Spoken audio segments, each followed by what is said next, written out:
জেলখানা শব্দটা শোনার সাথে সাথেই আমাদের চোখে ভাসে গোটা কয়েক শিকের ভিতরে আটকানো আলো বাতাসহীন বদ্ধ বাসস্থান। সাজা পাওয়া অপরাধীরা গাদাগাদি করে সেই 14 শিকের ভিতরে আটকে আছেন। অপরাধীদের কেউ হয়তো শিকড়ের ভিতর থেকে একটু বাইরে বেরিয়ে আসার জন্য অপতিমিনতি করছেন কারাগারের পাহারায় থাকা অস্ত্রধারী কারারক্ষীর কাছে, কিন্তু মন গলছে না কারারক্ষীর। উল্টো হাতে থাকা রাইফেলের বাট দিয়ে সজোরে মারছেন অপরাধীকে। কিন্তু এখন প্রশ্ন হচ্ছে, আসলেই কি সব জেলখানার পরিবেশ এমন কঠিন? চলুন আজকে জেনে নেওয়া যাক কিছু ব্যতিক্রম বিলাসবহুল জেলখানার গল্প। নতুন হয়ে থাকলে সাবস্ক্রাইব করে পাশে থাকার অনুরোধ থাকবে। তো চলুন শুরু করা যাক। বিলাসবহুল এই কারাগারগুলোতে যে অপরাধীরা থাকেন তারা বিলাসবহুল জীবন কাটানোর সুযোগ পান সেখানে। আপনারা হয়তো কারাগারের অত্যাচার থেকে বাঁচতে অনেক জেল পলাতক আসামির গল্প বিভিন্ন সোশ্যাল প্ল্যাটফর্মে দেখে থাকবেন, কিন্তু তাদের অধিকাংশই এমন আনন্দ নিয়ে থাকেন যে এই কারাগারগুলো থেকে মানুষ কখনো পালানো তো দূরের কথা, চেষ্টাও করে না কোনোদিন। আমাদের লিস্টের প্রথম সারিতে রয়েছে নরওয়ের বেস্টয় প্রিজন।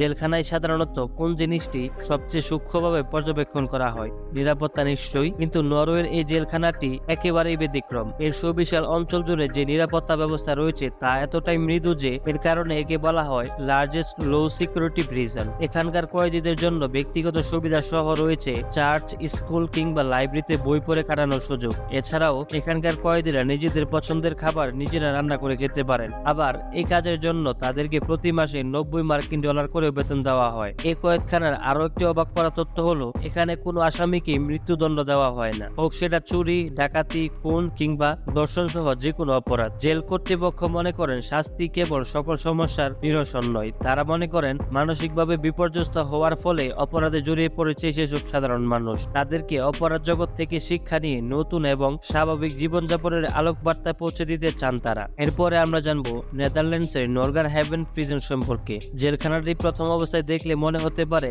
এটি হয়তো কোনো 5 স্টার হোটেল। জেলখানা মনে হওয়ার কোনো সুযোগই নেই। আপনি যদি এখানকার একজন কয়েদি হয়ে থাকেন তাহলে আপনার জন্য থাকছে নিজস্ব বেডরুম, ওয়াশরুম, লাইব্রেরি, এমনকি ফ্রিজ, টিভি এবং টিভি রুমে সোফার ব্যবস্থা পর্যন্ত রাখা হয়েছে। মজার একটা ব্যাপার হচ্ছে নেদারল্যান্ডসের প্রায় সকল ধরনের ক্রাইম কমে আসার কারণে তাদের জেলখানাগুলো আস্তে আস্তে বন্ধ হয়ে যাচ্ছে। এমনকি কয়েদি সংকটের কারণে 2015 সালে জেল কর্তৃপক্ষ নরওয়ের সাথে চুক্তি করে কিছু কয়েদিকে তাদের জেলে আনার ব্যবস্থা করেন। শুনতে অনেকটা আসামি আমদানি মনে হতে পারে আপনাদের কাছে। এরপরে আমরা জানবো সুইডেনের সোলেন্ডিনা প্রিজন সম্পর্কে। সুইডেনে অবস্থিত এই কয়েদখানায় রয়েছে ব্যক্তিগত সুযোগ সুবিধা সহ নিজের পছন্দসই রান্নার ব্যবস্থা। টিভি রুমে আয়েশ করে সোফায় বসে দিনরাত অলস সময় কাটিয়ে দিতে পারবেন এখানে। আবার এই জেলখানায় আসামিদের জন্য রয়েছে আর্ট এবং জিমের ব্যবস্থা। ইচ্ছে করলে জেলে বসেই শারীরিক কসরত সেরে নিতে পারবেন খুব সহজেই। এরপরে আমরা জানবো সুইজারল্যান্ডের শ্যাম ডোলন প্রিজন সম্পর্কে।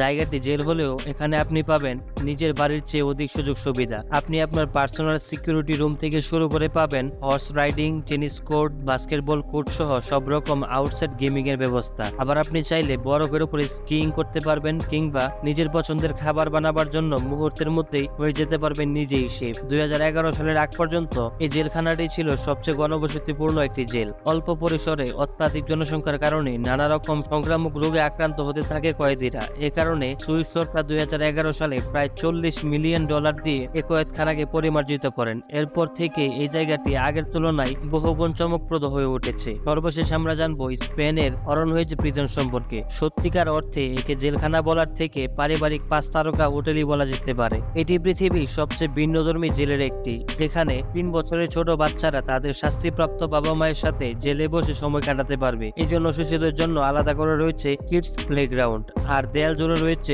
চোখ ধাঁধানো সব ডিজনি ক্যারেক্টার। এই সকল জিনিস একজন শিশুর বেড়ে ওঠার জন্য বিশেষ ভূমিকা পালন করে। এ বিষয়ে জেল কর্তৃপক্ষের ধারণা এমন যে সন্তানদের সবচেয়ে বড় শিক্ষার মাধ্যম হলো তার নিজ পিতামাতা। তাই তাদের মানসিক বিকাশের সর্বোচ্চটা অর্জনের জন্য বাবা মায়ের সাথে সময় কাটানোর বিকল্প নেই। সবশেষে ঘনবসতিপূর্ণ এই দূষিত নগরে জীবনযাপনের অভ্যস্ত আমরা হয়তো এসব জেলখানাকে স্বর্গীয় সুখের মতো ভেবে বসতে পারি। বিনামূল্যে এত সব সুযোগ সুবিধা কিংবা মনোরম পরিবেশ আসলেই তো আর কোথাও পাওয়া যাবে না, কিন্তু মানব জীবনের সবচেয়ে সুখকর আধ্যাত্মিক জীবন বিষয়টি তা হলো স্বাধীনতা। আপনি এসব জেলখানায় বসে হয়তো সর্বোচ্চ সুযোগ সুবিধা ভোগ করতে পারবেন, কিন্তু বেলা শেষে আপনি একজন আসামি, অপরাধের দায়ে অভিযুক্ত একজন দাগী আসামি। আপনি চাইলে এখান থেকে বের হয়ে মানব কোলাহলে ডুব দিতে পারবেন না, ইচ্ছা করলেই শহরের বাইরে গিয়ে প্রিয়জনদের সাথে আড্ডায় মেতে উঠতে পারবেন না। শত আনন্দের পরেও এখানে আপনি সম্পূর্ণ একা, যার একমাত্র লক্ষ্য একটা দীর্ঘ সময় একই রুটিনে খাপ খাইয়ে নেওয়া। এই সময়ের ব্যক্তিকাল হতে পারে 1 বছর, আবার হতে পারে 20 বছর পর্যন্ত।